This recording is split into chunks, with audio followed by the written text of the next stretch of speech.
నమస్తే, welcome to మా Telangana TV.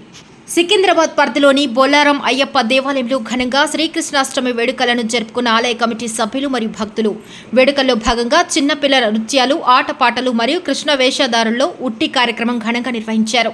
ముఖ్య అతిథిగా కంటోన్మెంట్ ఎమ్మెల్యే శ్రీ గణేష్ గారు మరియు ఆలయ పెద్దలు పాల్గొన్నారు. అనంతరం శ్రీ గణేష్ మాట్లాడుతూ, అనునిత్యం ప్రజల పక్షాన ఉండే నన్ను ఎమ్మెల్యేగా నా గెలుపుకు కారణం ఈ దేవాలయమే కావడంతో ఎల్లవెల్లలా మీ పక్షాన ఉంటానని హామీ ఇచ్చిన ఎమ్మెల్యే శ్రీ గణేష్ నృత్యాలలో పాల్గొన్న వారికి బహుమతులు అందజేసి ప్రతి ఒక్కరికి శ్రీకృష్ణాష్టమి శుభాకాంక్షలు తెలుపుతూ ధన్యవాదాలు తెలియజేశారు.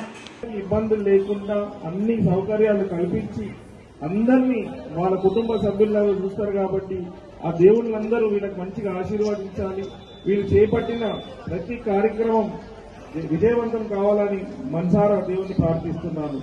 ఇంతేకాకుండా మీకు అందరు తెలుసు, రోడ్ కటింగ్ ఉన్నప్పుడు కూడా 200 ఫీట్స్ రోడ్ కటింగ్ అంటే మేము ముఖ్యమంత్రి గారితో, ఇన్ఛార్జ్ మినిస్టర్ అయిన పొన్నం ప్రభాకర్ గారితో మాట్లాడడం, మొన్న బోర్డు మీటింగ్ లో కూడా మాట్లాడి 200 ఫీట్ అయితే టెంపుల్స్ కి ఇబ్బంది అవుతుంది, ఈ టెంపుల్స్ కి ఇబ్బంది కావద్దు, టెంపుల్స్ ఉన్న దగ్గర ప్లేస్ వదిలేసి మిగతా చోట కట్టుకోవాలని కూడా మేము రిక్వెస్ట్ చేయడం జరిగింది.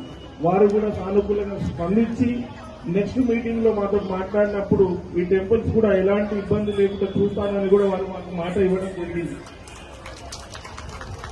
ఇంతేకాకుండా నేను గతంలో కూడా చూశాను, ఈ టెంపుల్ ఎండోమెంట్ వాళ్ళు తీసుకుందాం అనుకున్నా కూడా అలాంటిది ఏం జరగకుండా నేను ముందుండి మన కమిటీ వాళ్ళ మెయింటైన్ చేసేటట్టు కూడా చూస్తానని సభాముఖంగా మీకు అందరికీ ప్రమాణం చేస్తున్నాను. ఈ డెవలప్మెంట్ కి పూర్తి స్థాయిలో సహాయ సహకారం అందిస్తానని కూడా మాటిస్తూ, ఇక్కడ పాల్గొంటే ప్రతి ఒక్కరికి ఆ భగవంతుడు ఆశీర్వాదం ఉండాలి, ఎల్లప్పుడూ సుఖ సంతోషంగా ఆయుర ఆరోగ్యాలు అష్టైశ్వర్యాలు కలిగి అందరూ అంచనంచనగా ఎదగాలని మనసారా కోరుకుంటూ ఇంత చక్కని కార్యక్రమంలో నన్ను ఆహ్వానించినందుకు హృదయపూర్వకంగా ధన్యవాదాలు. Thank you.